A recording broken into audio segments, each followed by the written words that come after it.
Yes, it is recording. If you can see me and hear me and hear me and see me, it is Sunday night. I'm B minor. I'm the X Factor, and I can see you, hear you, and see you. So that means it must be Sunday night. So you can see me and hear me and hear me and see me and see me, and you can hear me. So if you can hear me, we're excited tonight. We have a guy that I've known since high school and now doing incredible things. Jesse, thanks for being here, man. Sir, happy to be here, man. Yeah, looking forward to this conversation. Jesse is an athlete, still works out all the time. I see his videos, gets me motivated to do some push-ups every time I see this guy's videos, but also was a national champion in college for Linfield football team. Played professional baseball, was an all-conference player in community college, and then got to play professionally. So I want to hear a little bit about that tonight. And then you got into some coaching of baseball, right? Yep. And then while you're doing that, you were doing some CrossFit training, and now you're a business coach. You co-started a business, and now you have your own business that you're kicking ass with. You told me earlier you've sold over $500,000 this year. Is that accurate? Yep. That's incredible, man, especially during this pandemic. Pont, what do you think about that? Over $500,000 in this pandemic? That's huge, man. That's huge. And like the ability to sustain this pandemic and still be able to reach numbers like that is incredible. So kudos for that. Thanks, man. Appreciate it, brother. So we want to hear a little bit about that, but maybe just take us back. High school, good old Tualatin area. Tell us a little bit about your high school, how you picked Linfield, and kind of just how you got through that sports to kind of where you're at now. And then we can jump in with some other questions. Yeah, man, absolutely. So I went to Tualatin High School, 2004, just south of Portland there. Baseball, football guy, more so passion actually in high school was towards football. And kind of geared towards there. Played running back in high school and had a great time, did pretty well. Was fortunate enough to be on some good teams and have some success. And so from there, I wasn't sure I wanted to go college-wise, but just so happens my stepdad at the time went to Linfield previously. And so I went and checked it out, kind of looked around, absolutely loved it. They had a brand new turf field. They just got Brett Elliott there. He was the Utah starting quarterback. Hand hit the helmet his sophomore year. Alex Smith comes in, becomes quarterback. And so everyone knows who Alex Smith is now. So basically he had to find a place to play, and he landed back at Linfield. And I found out, and I was like, hey, this isn't too bad of an idea. Maybe I should check this out. And from there, hopped on at Linfield. First year, it was an absolute blast. We crushed it, won a national title. It was an absolutely great experience, man. With me, though, it kind of transitioned from there to going into baseball from Linfield because halfway through the year on a punt return, I believe it or not, I had one guy to beat, and it was a punter, right? So what do? You just, run around the punter, no big deal. But I decided, try to be a little fancy and juke him out. I juked really hard and ended up rolling my ankle all the way over, basically to the bone, and was done for the year. So that kind of ended my football career. And I kind of got into baseball, and just so happened to Linfield, Scott Brocious was the head coach there at the time, who was the MVP for the Yankees in the World Series, I think in like 97. So just ended up being good timing, bad timing, good timing, whatever you want to call it. And then from there, like I said, kind of transitioned and went to junior college and played baseball. And that really became more of my passion because, football guys are more so your size and the 6 feet, not the 5'8" on a good day. So baseball was more of my passion there, and where I kind of fit in with my mold, my body, my ability, and just kind of push from there. I love the Pont. Is there anything wrong with being 5'8"? You know what? I think it is the perfect height. I don't think it gets any better than 5'8". So if you're 5'8", you're blessed. Man, you guys are making me feel tall up here at 6'2", so I'm gonna have to duck down a little bit. 5'8" crew. Pont's listed at 5'9" or 5'10". They got me listed at 5'10", so please don't tell on me, but I will tell on myself in this podcast because we're all friends and family here. I am 5'8". However, though, I am 5'8.5". I will take that half because it's true. And Jesse, what did they ever list you at 5'9", 5'10"? Yeah, there was a 5'9" in there a couple of times. You never know. I mean, with the hair too, man, I think I qualify. So yeah, 5'9", on the stat sheet, add maybe an extra 10 pounds on there too. You never know. So you talked about the quarterback. It's a sports generosity. was he a guy that you knew, the quarterback that came back to Linfield from Utah? Was he somebody you knew before, or do you just knew, where was he from? A little bit. I knew of him. I played against him. He was a little bit older. He went to Lake Oswego High. Lake Oswego, that's So, right, yeah. absolute stud. Like I said, he was at Utah, and just bad timing for him where the hand hit the helmet on a throw, broke his wrist. Alex Smith comes in, and guy's unreal, and now he's still playing in the NFL with the Washington football team. Excuse me. Washington football team. Yep. But yeah, man. So it's just a crazy story. But yeah, he came back, and he was looking to be come back home. And wanted to go in the small town vibe and hopped in there, man. And the guy just threw bullets, 6-yard bullets that you just couldn't believe. It was almost like cheating. That's awesome. Cheat code. I love it though. Yeah, that's awesome. I mean, I like guys that understand hometown, being close, McMinnville to Lake Oswego is not far. That's awesome. What did you learn being a part of that national championship football team? What type of takeaways that have helped make you successful now did you learn that season? Honestly, going into it, being a young male adult that's had success in high school, you usually have an ego and you think you can do a lot of good things. But really, when you get to that level, that next level, the preparation that guys put in was far ahead of what I even expected. It's not just being in the gym, but also studying the playbook, watching film on the next team coming up, understanding just how to basically, in your position, start a little bit quicker, get off the ball faster. I mean, there's so many things that go into it mentally that you just don't realize as a young adult. Getting to that next level, especially guys that are, more mature than you, 3, 4, 5, sometimes years older than you, going up against them and trying to compete. So anything you can have to have an edge, putting the preparation in. Like I said, I'm not the biggest individual, but that's one thing that I've always kind of built upon throughout my experiences in sports is I'm always able to work just as hard, if not harder than everybody in the room. And I'm one to stick with it. I'm not going to quit. And so that's really helped me, not just in my life, but also in business as well. Knowing that, times can be tough, generally when you're starting, whether it's in a pandemic or, anything. Again, just being consistent and being able to push through, know that your vision's there, believing in the process, that it'll come to fruition and be able to critique, look at your strengths, roll with those and overcome the weaknesses as you're progressing. Big time. I picked up 2 words you said there a couple times: preparation, and what was the other P word? Preparation, and you had another P word in there that I liked. Preparation. Whatever it was a good one. It was so powerful and meaningful, Jesse, that it just stuck with me so long.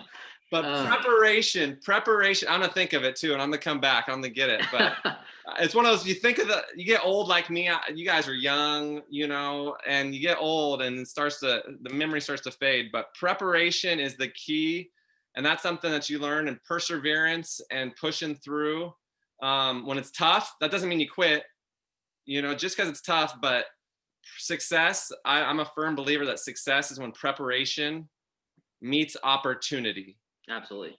So you're prepared, and then you got that opportunity, and that's what led you to that success. You can't wait until that opportunity presents itself to get prepared. Preparation has to happen before, and you never really know when that opportunity is going to arise, but you have to be ready. No, man, love it. 100%. Tell us a little bit more now about how you got into this coaching, your business that you have now. Talk to us a little about the mindset about starting your own business and stepping out kind of on faith and belief in yourself. Talk to us a little bit about that.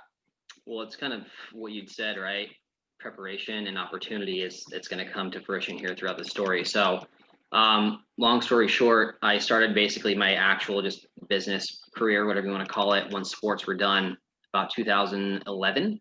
And I got involved with the UFC gym, which was just basically coming to fruition. And I actually worked for the corporate office. And so I was, big mindset guy, obviously in pretty good shape still, kind of fit the mold there. But again, just kind of got in the system there and became a general manager, where I work with a lot of guys from, sales, breaking down to like BJJ coaches to kickboxing, boxing, and then also just your membership guys. And so ultimately my background for kind of sales and running a business came from that, because what we did is we would find people to come in and franchisee out a UFC gym.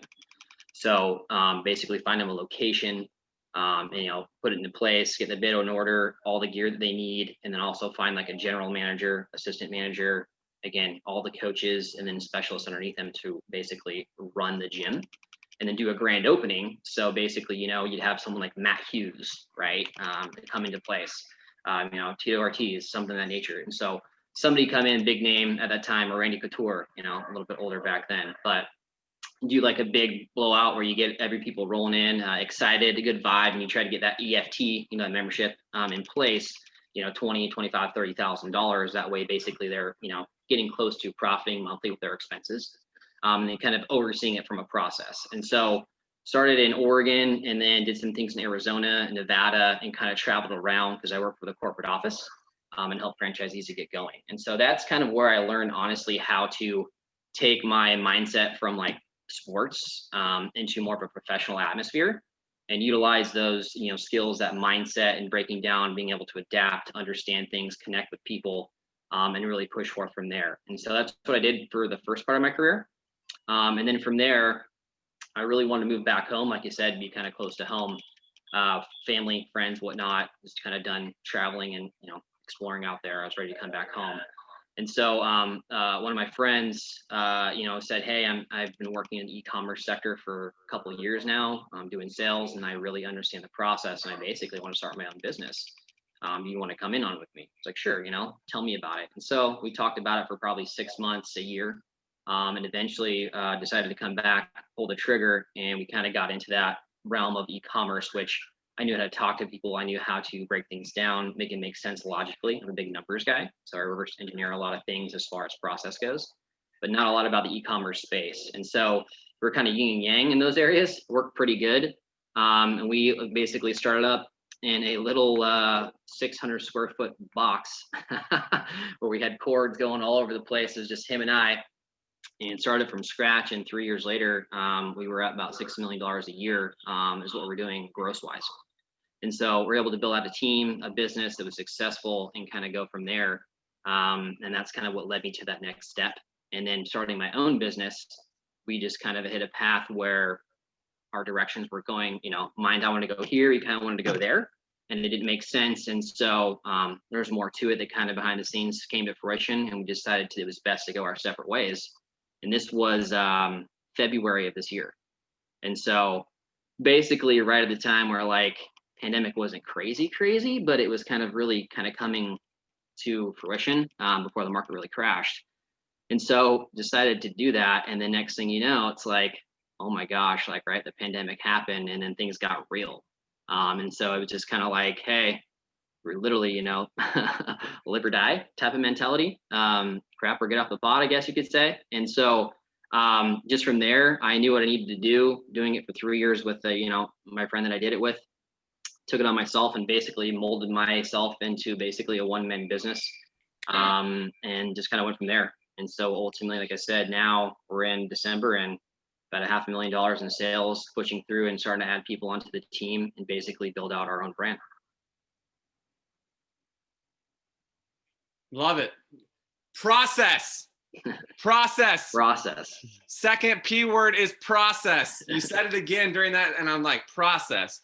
Trust the process. The process is key. You got to know the steps. You got to know the process, and you got to be prepared. So 2 P's, process and preparation, are key. If you're taking notes, write that down. Process and preparation. I think that's awesome, man. I love that story about kind of like literally, a lot of people use the figurative live or die, but sometimes when you don't have a job and you've been working with somebody else and you split ways, it is kind of literally. And I think we're allowed to say shit, like shit or get off the pot. I think so. I don't know if there's like I always click when it asks me on YouTube, is this material made for children? I always click no. So I don't know. I think you can say shit or get off the pot, but that's a great quote. If you don't have that one, write that one down. Sometimes that's how I relate the story to dating my wife for 2 years long distance. So I dated my wife 2 years long distance, and then it was time to shit or get off the pot.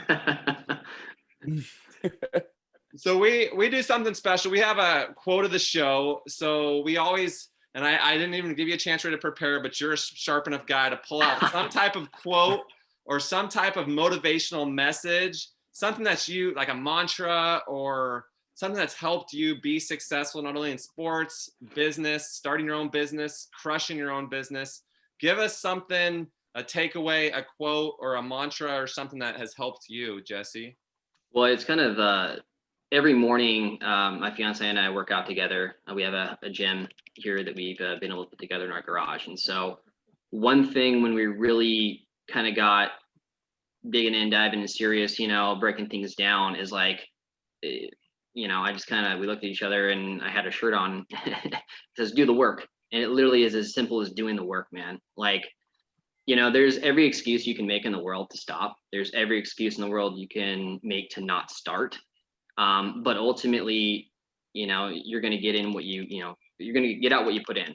And so, I mean, if you want to make a change, man, if you want to do something, I mean, you literally just have to do the work, stay consistent, stick to the process and believe in it.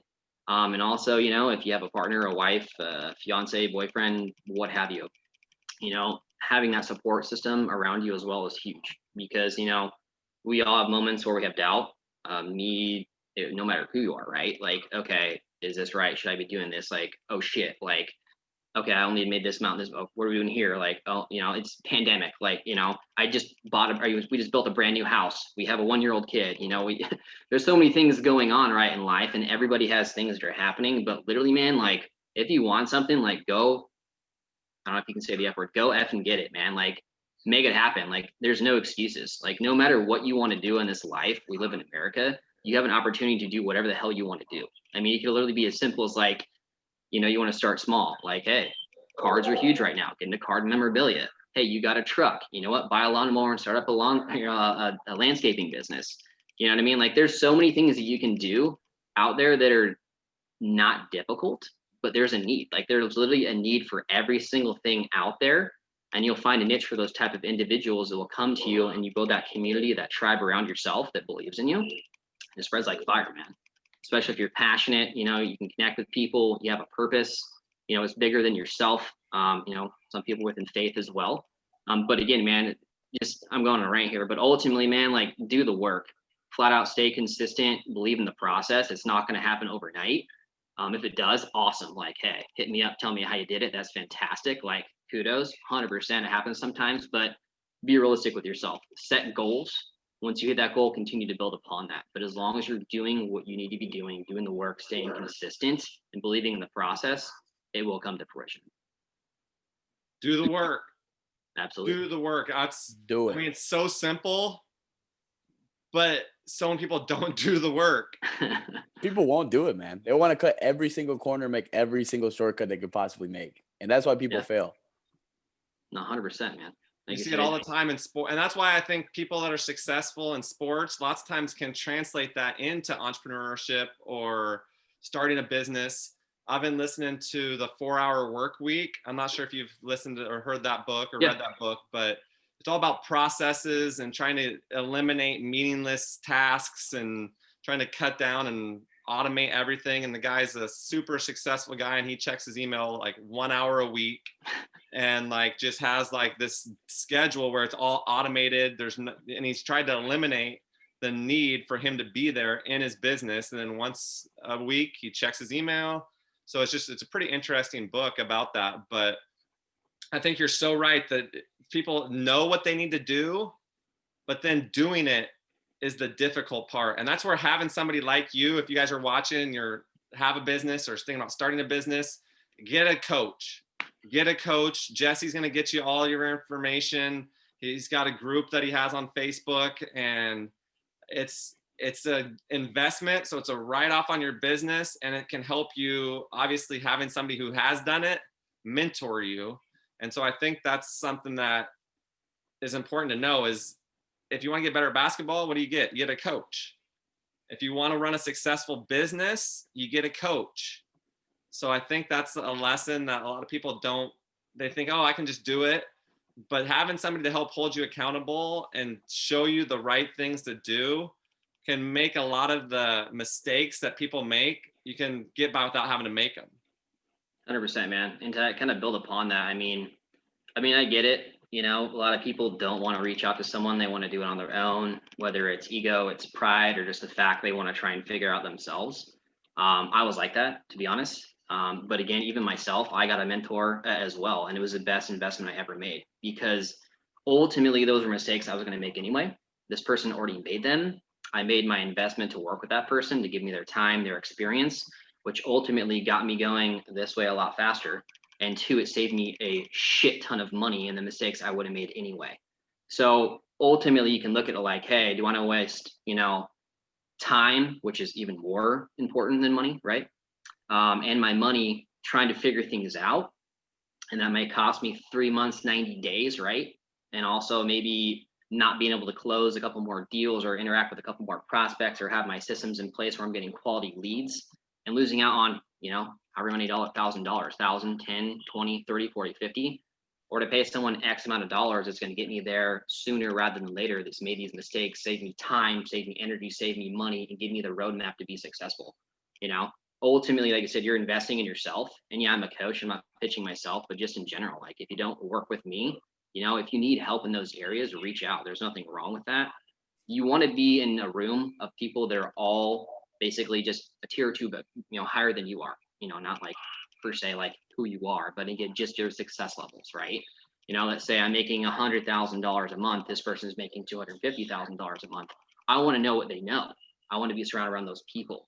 And so obviously in those areas, if I can get his expertise, generally there's a cost that comes with that, and that's okay because he's going to get me to that $150,000 extra that I'm not at for a very minimal cost of what, $5,000, $10,000. And so ultimately it's just understanding, reverse engineering the numbers, the time, what you need to do.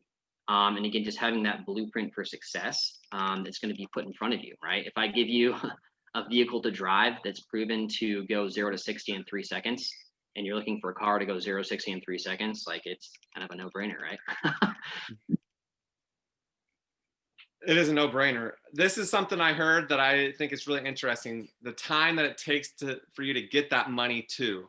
And something I never really thought about. People say, oh, he makes $100,000 a year, but who's richer? The man that makes $100,000 an hour or $100,000 a year, but works 60 hours a week?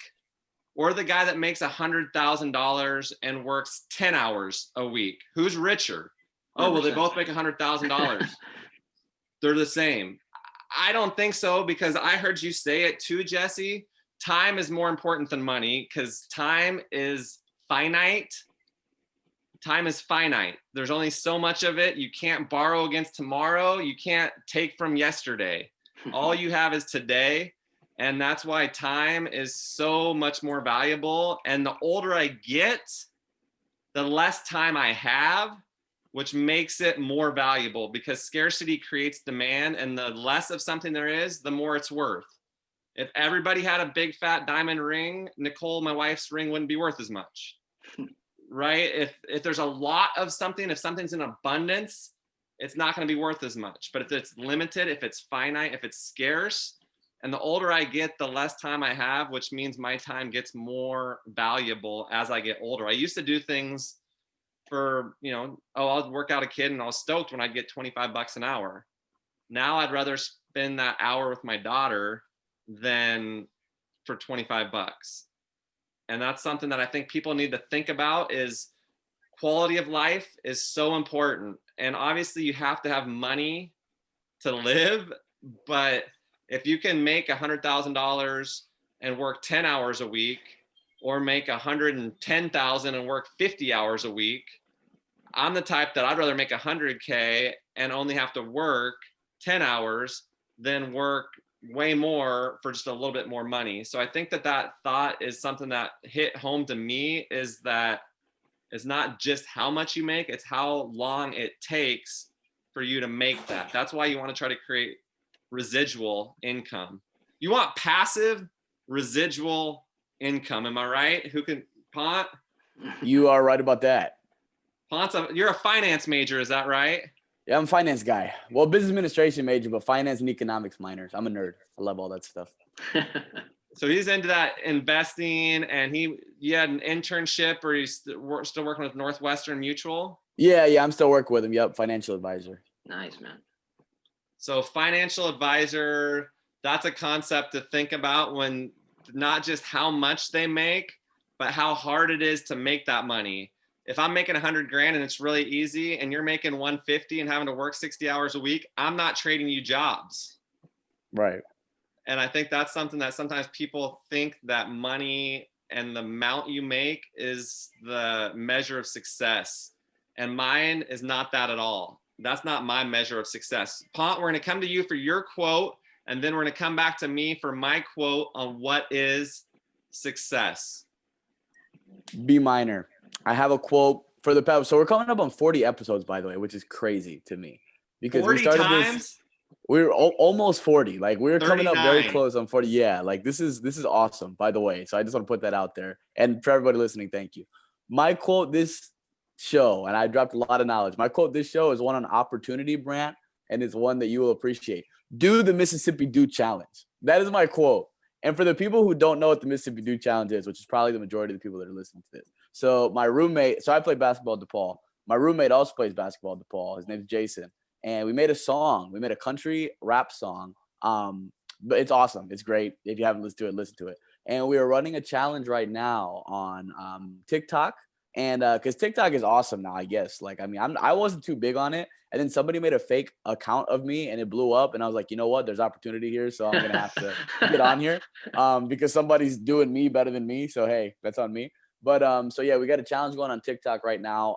Whoever makes the video with our sound attached to the video with the most views by New Year's Eve gets $1,000.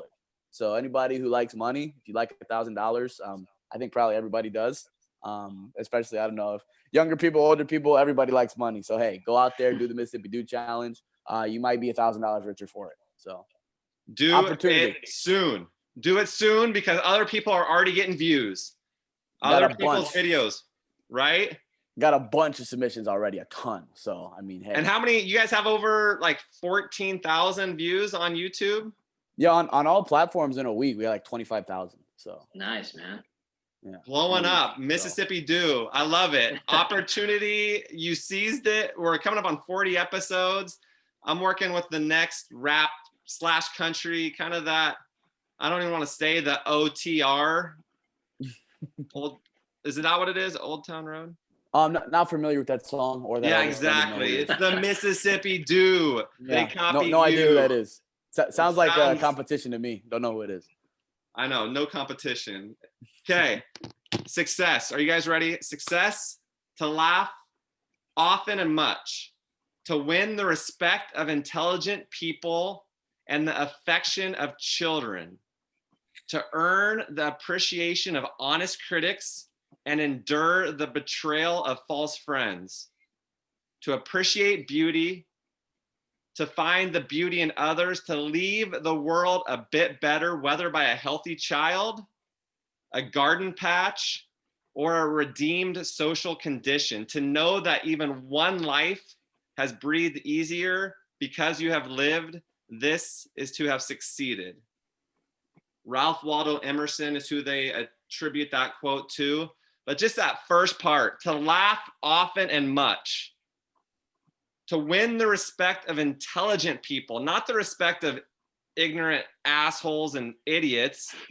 You want to be respected by intelligent people. And the affection of children. Children are a great judge of character. I've learned that children are a great judge of character. So if you win the respect of intelligent people and the affection of children, you're doing something right. And so I just love that quote by Emerson because it's not success is how much money you make. It's not success is how big your house is or how fast your car is or how much Bitcoin you have. Obviously you want to have a lot of Bitcoin because it's worth a lot now, but there's other ways of measuring your success besides those ways. So I think that's one that I loved, and just seeing that, I had to give that shout out this week. I love the Mississippi Do Challenge. Yeehaw. And don't just wait. Don't wait. You got to get on that. It's Sunday. It's 12/13. It's December 13th. Right now, you got 18 days. 18 days to make your TikTok go viral. And the earlier you do it, hey, the more time you have to make views or to accumulate views. So, hey, best of luck to you. $1,000. You got to love it. $1,000, because originally I heard 500 and I was like, tempting. But then all of a sudden these guys, not only did they come up with 500, it was like an infomercial. It's like, but wait, let's extend it. Let's extend it to New Year's and let's toss another $500 in this challenge. These guys put their money where their mouth is. And the thing that I love is their walk-ons. So they're not spending DePaul's scholarship money on this. Hard-earned cash, all in on the song. Hey, self-funded. Let's do it. We see great potential. Inspiration, man. And that's something Gary Vee talks a lot about, is just building your brand, right? And build it now.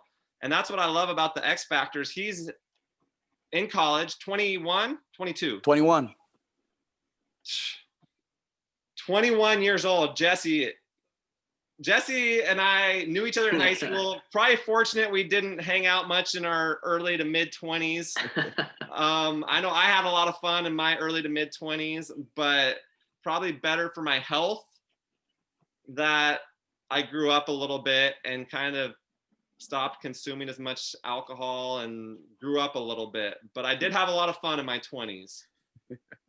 But the fact that you're building a brand, you're getting your name out there, you're putting yourself out there as, not only, and it's good. It's not even like a charity. I'm not just saying that because you're my guy, X Factor.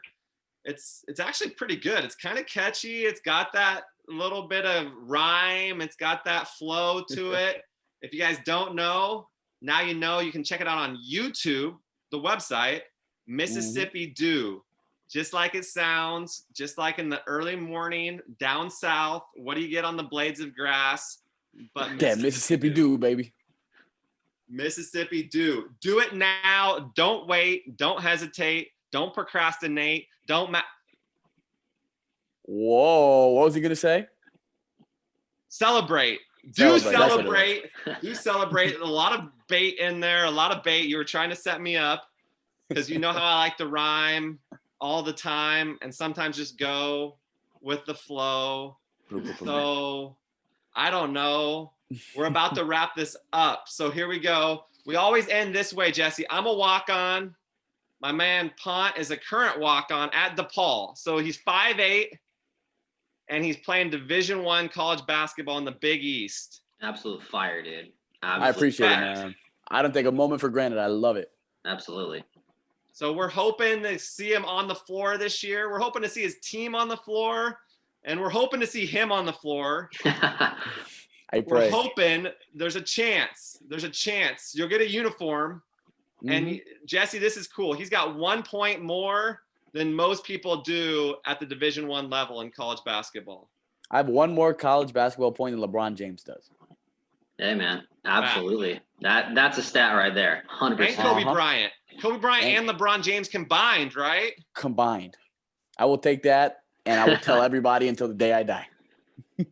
Nobody has to know the details. No, they did not. But you did get 1 more point. That's incredible, man. And that's respect. I don't know if I tell you enough, though, Pont. I know you're going through workouts in the morning. You're busting your ass in the gym. You're taking classes, too, right? You passed your classes? Yes, sir. Good 4.0. You got a 4.0, too? Of course. I always do. Everybody that hangs out on this, Will the Thrill. Shout out Will the Thrill. What do you got to say? Give us something, Will. Oh my God, appreciate you, brother, so much, Pont. Oh my God, it's awesome. You're part of that 4.0 club during this pandemic. We don't even know what's going on each day. We both got the eye of the tiger, just gonna break it down because we got it. It's us. Let's go. That's Will right, the man. Thrill, I'm proud of bring you, some man. heat. Pont, Absolutely, have you had a B before? I have before, but not very often. Not very often. Why settle for B's? Because B's are below A's. Hard to argue that. That is factually correct. I mean, you can't argue. You could argue with it, but you wouldn't be right. You could. It'd be a bold move. There's probably people in this country right now that would, based on the fact that there's a lot of people that don't believe the pandemic is killing hundreds of thousands of people, but I don't know. But I believe that you've had more A's than B's. That's factual too, right? Certainly by a landslide. Which would mean if you've had more A's than more B's, that would mean you're above a 3.5, and you had a 4.0 this semester, or is it quarters, or what are you on? Oh, so we do quarters, which is weird to some people, but 4 of them a year though, right? Instead of 2 semesters. Yeah, for a year. So it's like, it's weird. So like it'll be like 3 during like the actual school year, and then like summer would also count as a quarter if you take summer classes, which I usually do because I'm here anyways for summer workouts, so might as well knock some out. And you're gonna graduate. Oh yeah, I could have graduated way early if I didn't add my minors. Like I probably could have graduated at the end of this quarter. I would have probably graduated, but then you would have exhausted your eligibility if you go to I mean, and why not get as many minors as you can? Like a B minor. Like a B minor, no one finer, B minor. You got 2 minors? I got 2 minors. So does Steve and Donna minor. They got Joe and Brant, 2 minors, 2 little minors. But we always end it this way, Jesse. We always say that if you're gonna walk on. Let's go. We're gonna stop this, and we can say all the F words we want.